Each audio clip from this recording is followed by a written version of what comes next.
Welcome to Cosmetic Science in 300 Seconds, brought to you by Chemist Corner. Today's topic is surfactants. Surfactants are one of the most important types of ingredients used in the formulation of cosmetic products. You'll find them in cosmetics ranging from body washes to skin lotions to eyeshadows to toothpaste. Almost every cosmetic you use contains at least one surfactant. Surfactants have been used by people since the invention of soap back in 2800 BCE. But it wasn't until the late 19th century when sulfonated castor oil was used in the textile industry as a dyeing aid that synthetic surfactants were made. In the 1920s and 30s, surfactants from long-chain alcohols were created, and in the 50s and 60s, most of the synthetic surfactants that we use today were introduced. Some commonly used surfactants include sodium lauryl sulfate, cocamidol propylbutane, and glycerol stearate.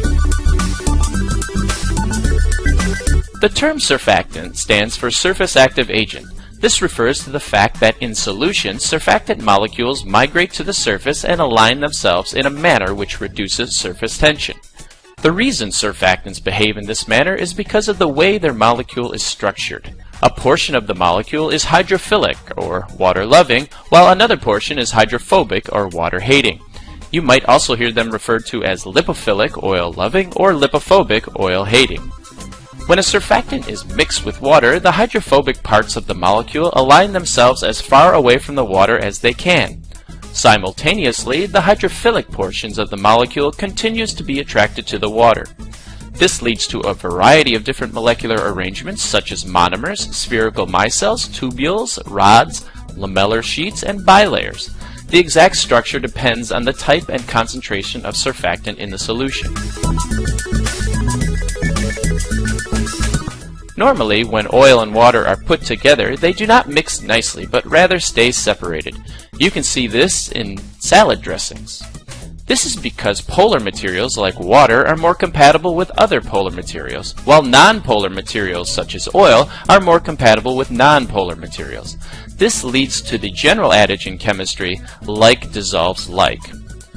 The unique surface properties of surfactants mean they can be compatible with both the oil phase and the water phase of this solution. This leads to a number of useful applications in cosmetics. First, surfactants are useful whenever you want to make something that will clean a surface. Water will remove all the water-compatible ingredients, but for non-polar dirt and oil, you need a surfactant to help remove it. These surfactants are called detergents and are found in things like shampoos and body washes. Incidentally, surfactants have the added bonus of making foam. Lots and lots of foam.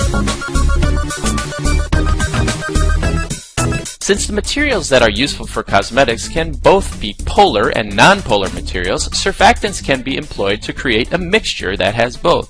When surfactants are blended into these mixtures, they align themselves in the solution to create small particles called micelles.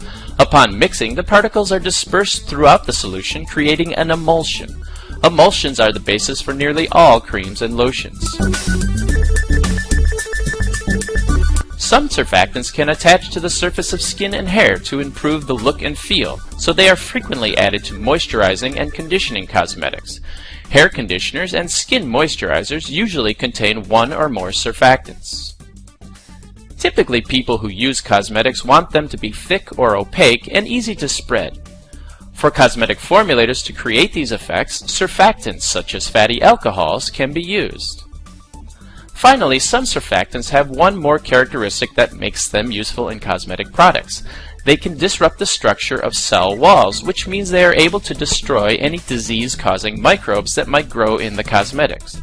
This makes them useful as preservatives. As you can see, surfactants have a wide range of application in cosmetic formulas. The technology has not changed much since the late 1960s, but cosmetic raw material manufacturers continue to try to improve.